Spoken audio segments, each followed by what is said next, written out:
부모에게 자녀는 어떤 존재입니까? 또 역으로 자녀된 우리에게는 부모가 어떠한 존재입니까?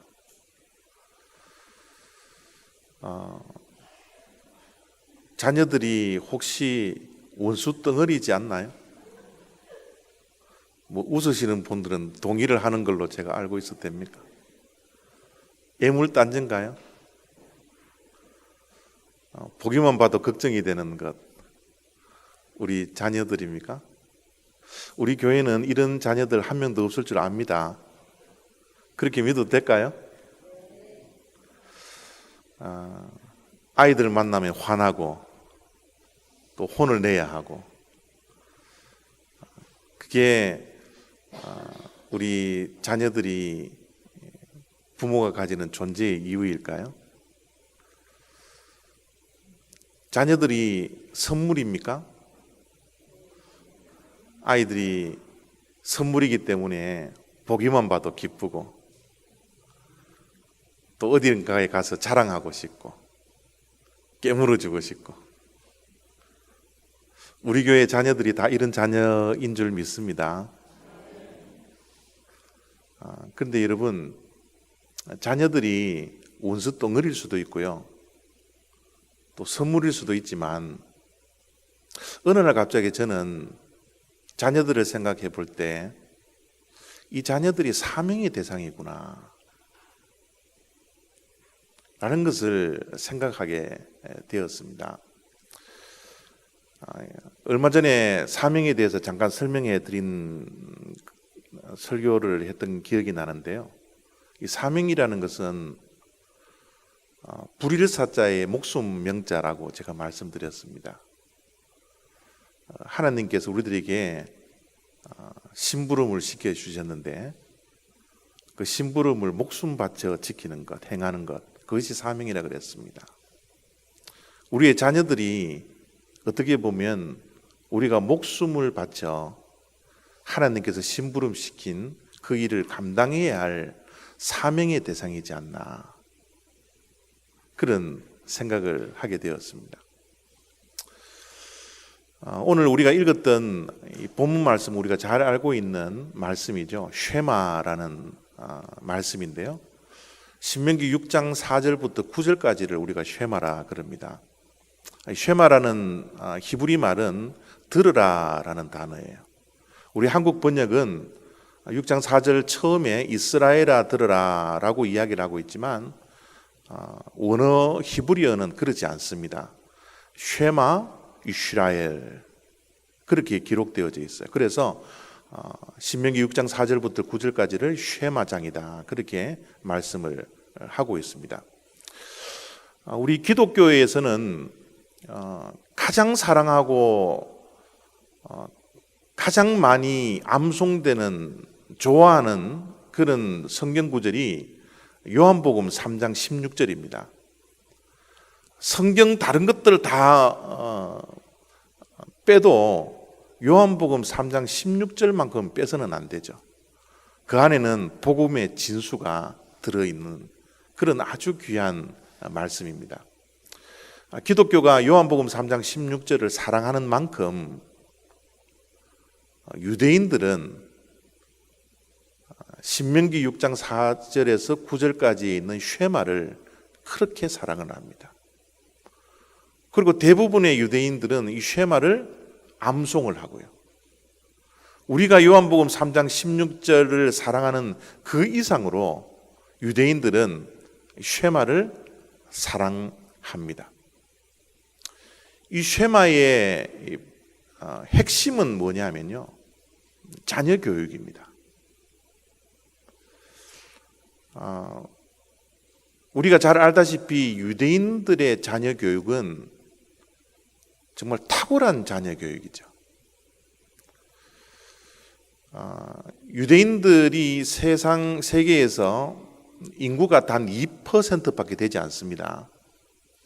그런데 노벨상을 30% 이상 탈 만큼 아주 탁월한 민족이 유대민족이죠.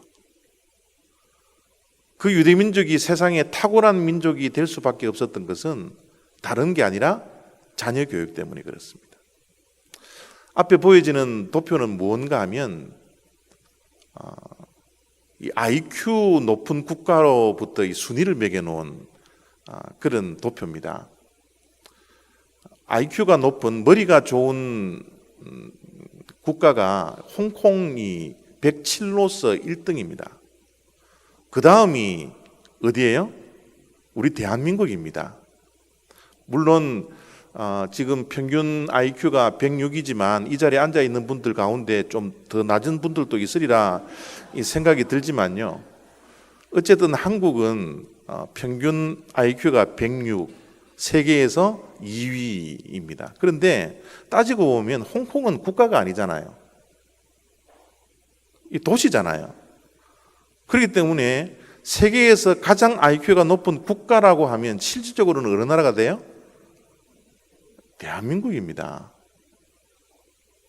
그런데 미국이 IQ가 몇 정도 되지는 아세요? 미국 사람들 이 자리에 미국 사람 없으니까 제가 마음대로 이야기해도 되겠죠? 99랍니다. 우리하고 좀 비슷하죠? 두 자리 숫자. 어렸을 때 두 자리 숫자 가진 아이들 얼마나 우리가 놀렸습니까? 근데 이 두 자리 숫자가 미국 사람이라는 거예요. 물론 높은 사람들도 많겠지만요. 자, 그러면 유대인들의 IQ가 몇이 될까요? 저기 도표에 나와 있지 않죠? 유대인들의 IQ는요 96밖에 되지 않습니다. 한국 사람보다 10이 낮아요. 그럼에도 불구하고 유대인들은 세상에서 가장 뛰어난 민족이 됩니다. 머리가 좋아서 뛰어난 사람이 되는 것이 아니라 자녀 교육이 우수해서 유대인들이 세계 1등 민족이 됩니다. 오늘 쉐마의 내용 가운데 7절 속에 이렇게 하나님께서 말씀을 주셨습니다. 내 자녀에게 부지런히 가르치며 집에 앉았을 때에든지 길을 갈 때에든지 누워 있을 때에든지 일어날 때에든지 이 말씀을 강론할 것이며. 내 자녀를 누가 가르쳐야 돼요? 내 자녀에 대한 교육의 책임은 누구에게 있다고요? 7절 다시 보여드릴게요. 자세히 보십시오. 자녀들을 교육시켜야 할 사람이 누구예요? 부모입니다. 쉐마의 자녀 교육은 부모가 자녀를 부지런히 가르치라는 거예요. 학교 교육이 굉장히 중요하죠.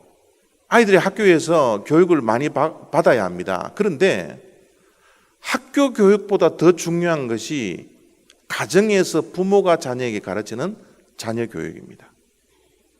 만약 학교 교육이 훨씬 더 중요하다면 7절 속에 선생님들이 가르치라고 하나님께서 말씀해 주셨을 겁니다. 그러나 내 자녀를 부지런히 가르치는 것은 부모가 되어야 된다는 거예요. 교회 교육이 굉장히 중요합니다. 그러나 교회 교육보다 훨씬 더 중요한 게 있습니다. 그것이 뭐라고요? 가정교육입니다. 가정교육, 학교 교육, 교회 교육도 너무너무 중요하지만 하나님께서는 그런 교육기관보다는 가정에서 자녀를 부지런히 가르치라고 가정교육을 강조를 하고 있는 겁니다.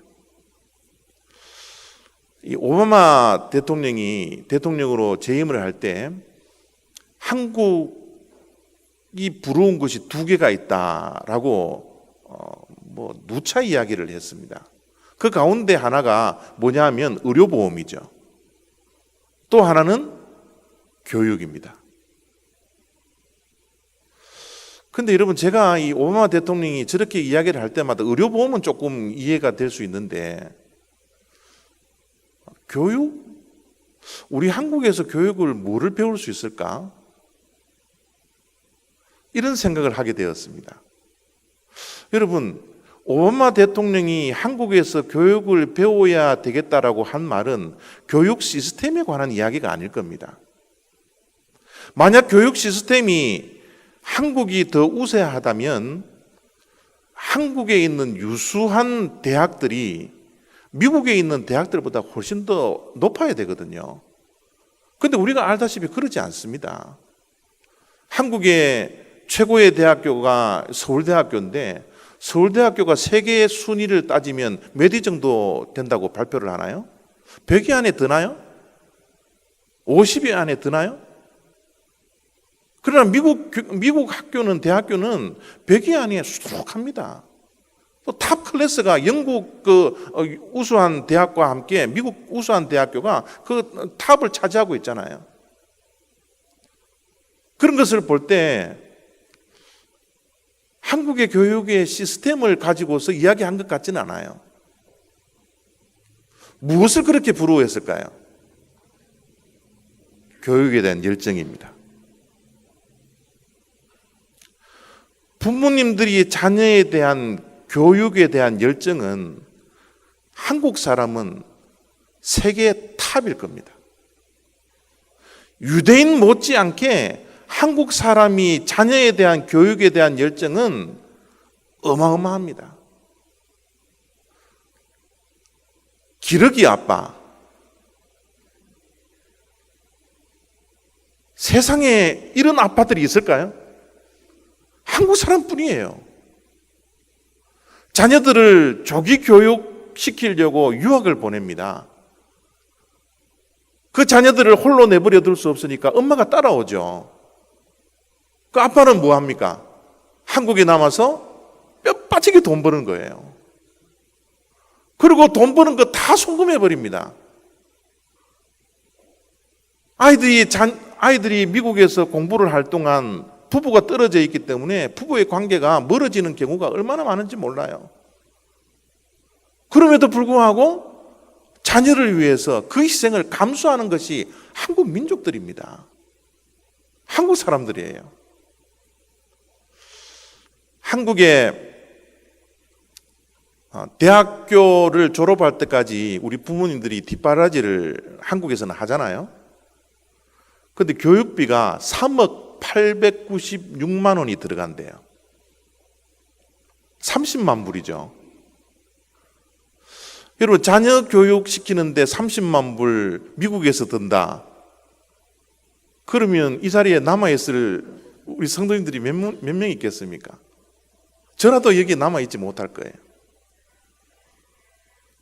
이 벨 소리는 또 무슨 소리입니까?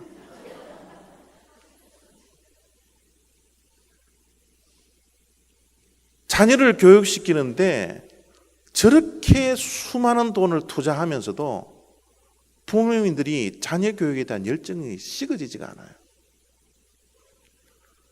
사교육은 어때요? 한국에서 사교육을 얼마나 시키는 줄 아십니까? 학원도 모자라서 뭐 학습지를 집에까지 데리고 와가지고 학습지를 가지고서 공부를 시킵니다. 얼마나 사교육을 시키나 그러면 아이들이 초등학교 들어가기 전에 취학 전 사교육을 99.8%의 아이가 받는다고 그럽니다. 거의 100%죠. 요즘은 사교육 가운데 아이들 영어 교육이 그냥 당연히 받아야 하는 사교육으로 자리를 잡고 있죠. 아이들 유치원 때부터 영어 교육 받아도요, 미국 오면 한마디도 못해요. 우리가 그렇지 않습니까? 그럼에도 불구하고 한국은요, 아이들에게 교육에 대한 열정이 세계 1위 국가라고 해도 과언이 아닐 정도로 엄청납니다. 저렇게 교육을 시키는데 아이들이 행복할까요? 아이들이 건강할까요? 아이들이 각종 스트레스 때문에 자녀들이 가지고 있는 우울증이 30%에 이릅니다. 우울증이 왜 생기는 줄 아시죠? 스트레스를 풀 수 있는 방법이 없는 거예요. 가진 교육 때문에, 가진 경쟁 때문에 가지는 이 스트레스를 풀 수 있는 방법이 없어서 부모님들이 저렇게 수많은 돈을 투자함에도 불구하고 자녀들은 우울증에 시달린다는 거예요. 건강하지 않습니다. 행복하지 않습니다. 그래서 한국의 한 교육학자는 한국의 교육을 이렇게 정의를 내립니다. 한국 교육은 외주 하청형 자녀 교육이다. 다 돈을 가지고 남들에게 시킨다라는 겁니다. 그것이 교육의 전부인 것처럼. 자녀 교육은 하나님께서 누구에게 책임을 주셨어요? 부모에게. 집 안에서 가정교육이 이루어져서 인성이나 성품이나 모든 것들이 자라나야 하는데 한국에 있는 자녀들은 교육에 대한 부모님들의 열정이 많았지만 그 방법론이 너무너무 잘못되어서 오직 돈을 주고 아이들을 과외 공부시키고 밖에 나가서 학원 가라 그러고 돈으로만 모든 것을 다 하는 그런 교육의 방법을 쓰고 있다는 거죠.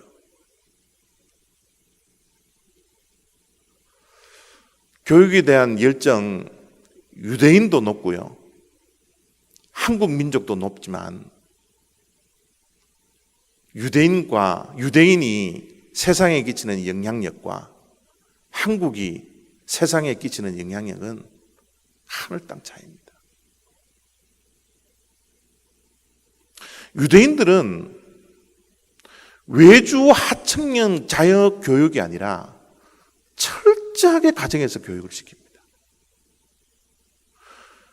그 자녀 교육을 가정에서 시키고 부모가 자녀 교육에 책임을 지고 시키는 것은 바로 오늘 우리들과 읽었던 쉐마 때문입니다. 하나님의 자녀 교육의 방법 때문에 그래요. 어떻게 쉐마에서는 자녀를 교육을 시키라고 말씀해 주셨나 그러면 7절 말씀 속에 이렇게 기록해 놓고 있잖아요. 7절 읽습니다. 내 자녀에게 어떻게 해요? 부지런히 가르치라는 거예요. 자녀에게 얼마만큼 부지런히 가르치는지 그 다음 절을 한번 보세요. 집에 앉았을 때에든지 길을 갈 때에든지 누워 있을 때에든지 일어날 때에든지 자녀들을 부지런히 가르치라는 거예요. 제가 저 말씀을 읽는데 잠자는 것 빼놓고 부모가 자녀를 부지런히 가르치라는 겁니다. 집에 앉았을 때 우리가 자녀들과 함께 집에 앉았을 때가 언제예요? 예? 밥상에 둘러앉았을 때. 자녀들과 함께 부모님들이 앉아있을 그 시간은 자녀들과 함께 밥 먹을 때입니다. 그래서 유대인들의 자녀 교육의 비밀이 밥상머리 교육이라 그럽니다. 밥상머리 교육이요. 저는 이 가족이라는 단어를 들으면 늘 마음이 기뻐요. 그러나 한국말 가운데 가족을 뜻하는 말 가운데 식구라는 단어가 있습니다. 저는 식구라는 이 단어의 어감이 굉장히 좋아요. 식구라는 단어는 무슨 의미입니까? 밥을 함께 먹는 사람들. 저는 우리 올리브 가족이라는 명칭보다는 올리브 식구 이런 단어가 훨씬 좋습니다. 밥을 함께 먹는 사람들. 유대인들은 밥상에 둘러앉아서 밥만 함께 먹는 사람들이 아닙니다. 그들은 자녀들과 끊임없이 대화를 한다고 합니다. 밥상에 앉아서 자녀들과 대화를 할 때는 자녀들이 아무리 잘못한 일이 있더라도 화를 내는 법이 없습니다.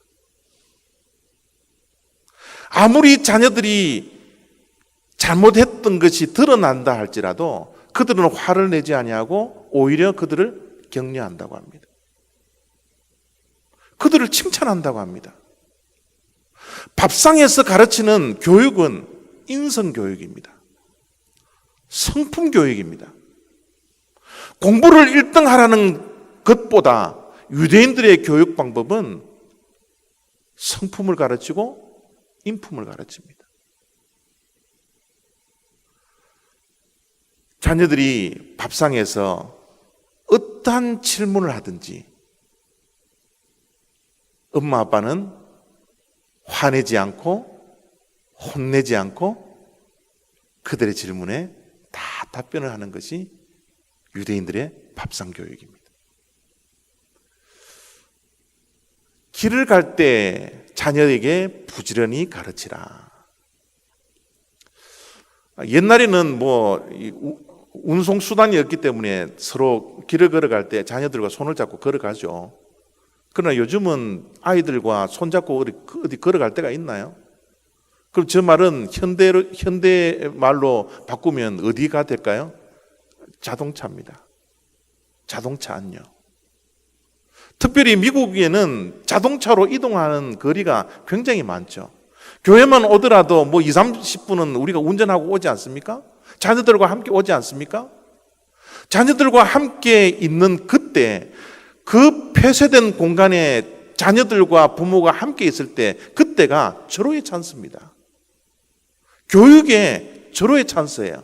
그런데 우리는 이것을 많이 미싱합니다. 오히려 차 안에서 부부들이 더 싸움하죠.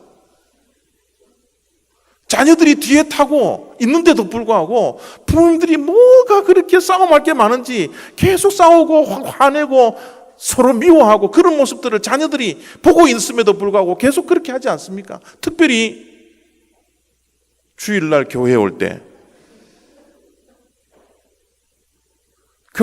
사단이 왜 그래 우리의 마음을 들끓는지 모르겠어요. 자녀들이 교회에 하나님 만나러 오는데 더욱더 기쁜 마음으로 더욱더 즐거운 마음으로 와야 되는데 부모님들이 싸우는 그 모습을 보면서 자녀들이 어떻게 예배를 드릴 수가 있겠습니까? 어떤 사람들은 교회에 오면서 부부 싸움에서 집으로 돌아가는 사람들이 많더라고요. 저도 한때는 그랬습니다.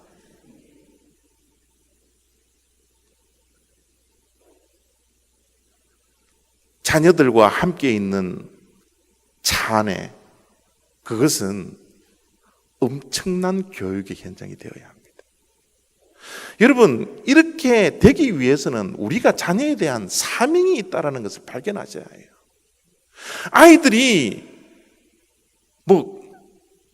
밉거나 좋거나 선물이거나 이런 것을 떠나서 하나님께서 우리들에게 주신 사명의 대상이라는 사실을 우리 부모님들은 항상 자녀를 볼 때마다 인식해야 합니다. 그래서 하나님께서는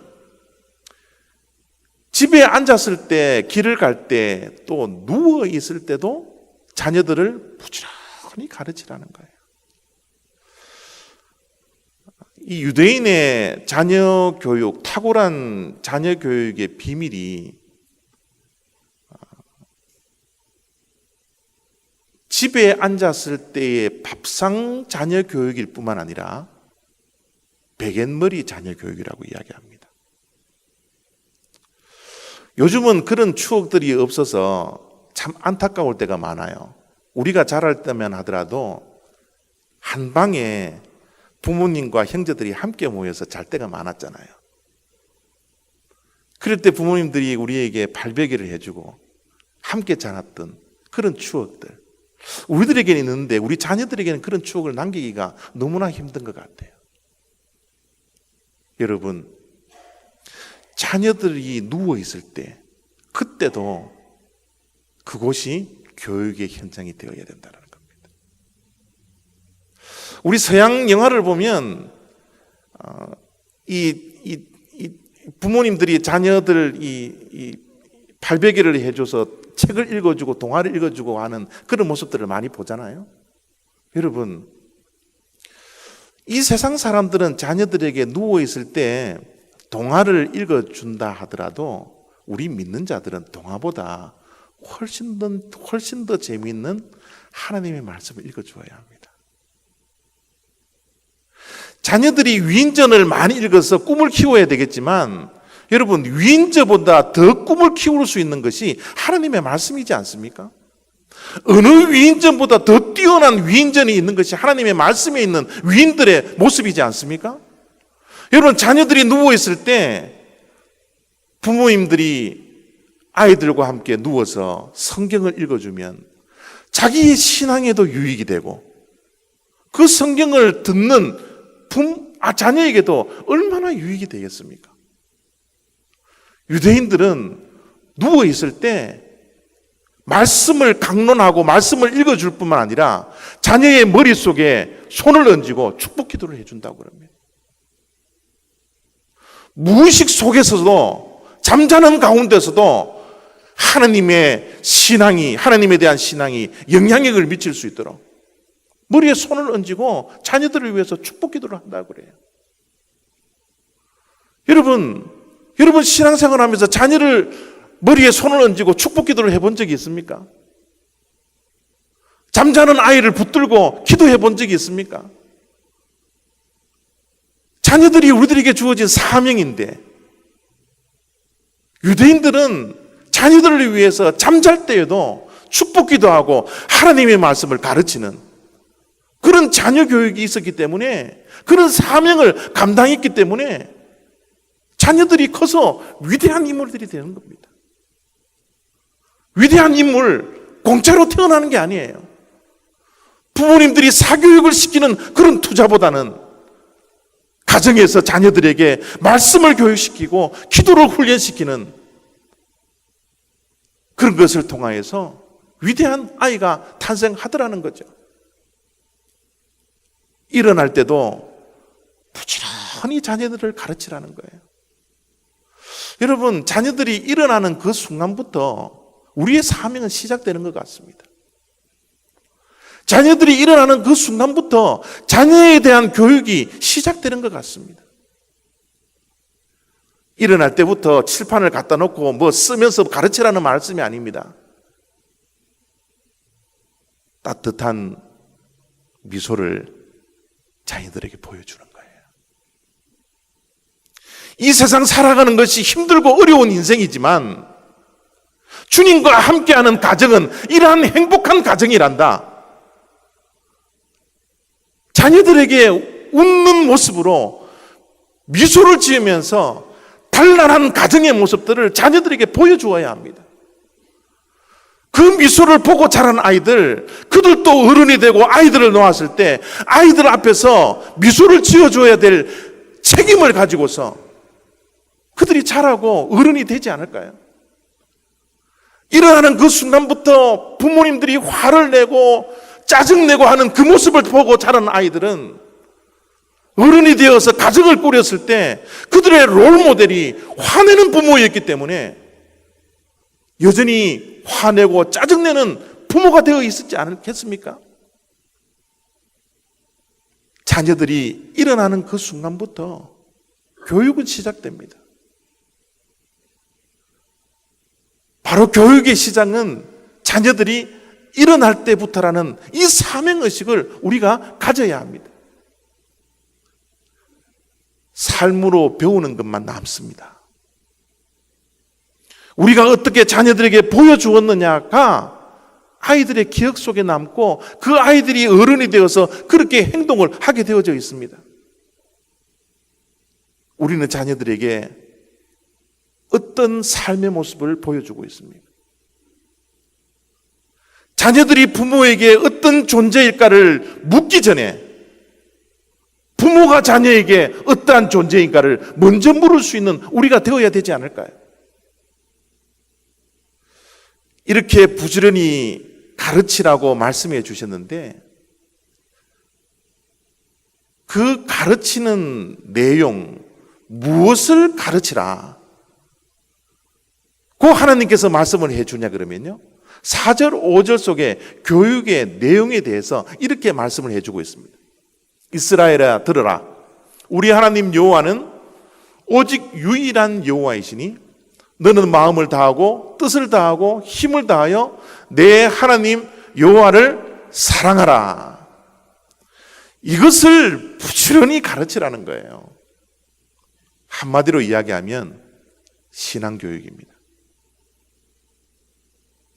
1등 하라는 이야기가 아니라, 공부 잘하라는 이야기가 아니라, 그거보다 더 중요한 것이 있는데, 그것은 내가 마음을 다하고 뜻을 다하고 힘을 다하여 내 하나님 여호와를 사랑하라. 이것을 부지런히 가르치라는 거예요. 하나님만 바라보는 인생이 되라고,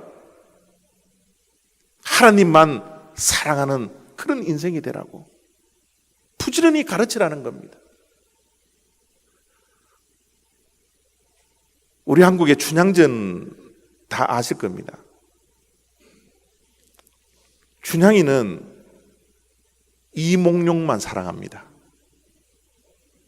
그것을 우리는 일편단심의 사랑이라 그럽니다. 일편단심의 사랑이 무엇인지 춘향전을 통해서 우리가 어렸을 때 배웠습니다. 하나님을 사랑하되 일편단심으로 사랑하는 것. 이 세상 우리가 육신이 자람에 따라서, 지혜가 자람에 따라서 사랑해야 할 대상들이 많이 생겨나지만, 그 사랑하는 대상보다 더 사랑해야 할 대상이 누구인지를 부모가 자녀들에게 가르쳐 주라는 거예요. 하나님이 우리를 너무너무 사랑해 주셔서 독생 성자 예수 그리스도를 십자가에 죽이시면서까지 사랑해 주셨던 그 일편단심의 사랑을 우리 자녀들에게 배워주라는 겁니다.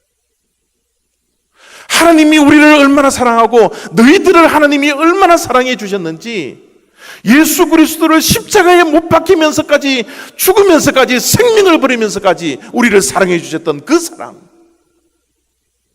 그 하나님의 사랑을 가르쳐주고, 우리가 그 사랑에 보답해서 일편단심으로 하나님을 더욱더 사랑하라고 자녀들에게 일어날 때부터 잠자는 때까지 끊임없이 가르치라는 거예요.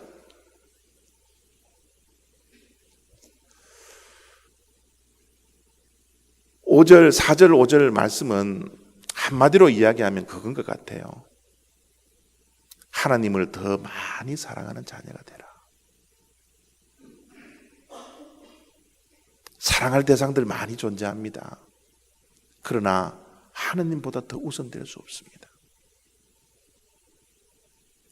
그래서 자녀들에게 사명을 가지고 하나님을 더 사랑할 수 있도록 부지런히 가르치라는 거예요. 마음을 다하고 뜻을 다하고 힘을 다하여 하나님을 사랑하는 방법을 가르치라는 거예요. 몸소 실천하면서 내가 하나님을 얼마나 사랑하고, 내가 하나님을 얼마나 경외하고, 내가 하나님이 전부라는 사실을 우리 자녀들에게 일어날 때부터 잠자는 때까지 부모님들이 몸소 자녀들에게 가르치라는 겁니다. 우리는 자녀들에게 좋은 부모입니까? 어떤 부모가 좋은 부모일까요? 아이들 교육 많이 시키는 부모요? 아이들 공부 많이 시켜서 좋은 대학 보내는 부모님들요? 아이들에게 돈 많이 남겨주는 부모님들요? 예, 그것도 좋은 부모일 수 있습니다. 그러나 그것보다 더 좋은 부모가 되어야 합니다. 그것은 자녀들에게 신앙의 유산을 남기는 거예요.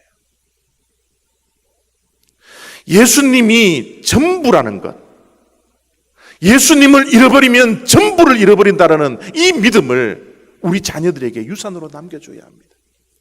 우리의 자녀들이 이 땅에서 조금 부족하게 산다 할지라도 전부를 가져서 행복하고 건강하게 살아가는 구별된 자녀가 될 수 있도록 우리 부모님들이 먼저 자녀들 앞에서 그런 삶을 살아야 되는 것.